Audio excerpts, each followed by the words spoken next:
Lancé le 20 mai dernier, le tout nouveau service de téléchargement de la Wii proposait plusieurs titres, dont un certain TV Shocking, développé par Gameloft au Canada.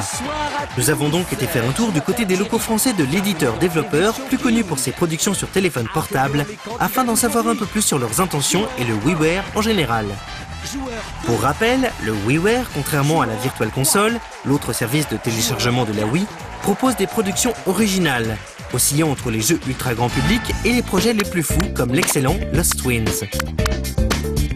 La WiiWare, c'est un canal de distribution qui nous permet de toucher directement un public qu'on ne connaît pas jusqu'ici chez Gameloft, donc les personnes qui détiennent des consoles, la Wii en l'occurrence.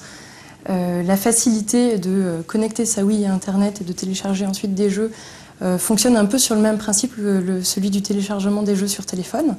Donc pour nous, c'était logique d'investir ce canal et de proposer le même type de jeu directement accessible, directement compréhensible de manière très intuitive par la Wii, de la même manière qu'on le fait sur téléphone.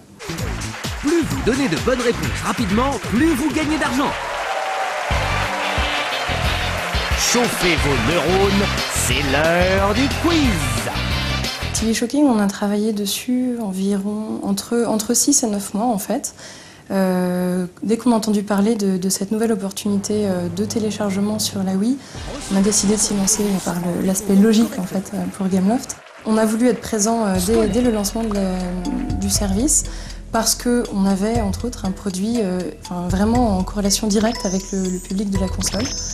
Le développement s'est fait de manière très facile, très intuitive aussi. La relation avec Nintendo est assez privilégiée et vraiment agréable. Et c'était, je sais que tout le développement s'est très bien passé pendant les 6 à 9 mois.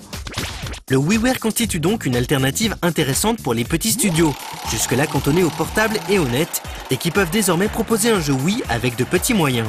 Mais les gros studios se voient également offrir la possibilité d'élargir leur offre à moindre coût et de s'essayer à un nouveau modèle de distribution. L'équipe était composée d'environ 6 à 10 personnes.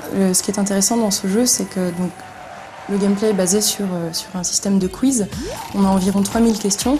Ce qu'il faut savoir, c'est que pour la version européenne, pour chaque langue, il y a 10 à 20% de questions qui sont adaptées à la langue dans laquelle on joue.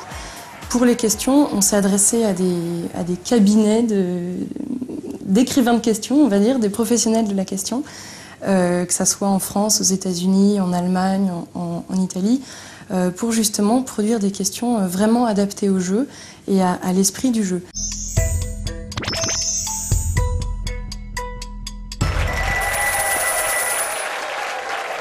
Avec son format télé classique et un rien second degré, ce Buzz avec des Mi propose également de petites interactions adaptées à la Wiimote. Un début sympathique pour Gameloft, qui semble plus que satisfait par cette première expérience. Reste à voir si eux aussi pourront développer des titres réellement originaux comme Lost Twins a pu l'être au lancement du WiiWare.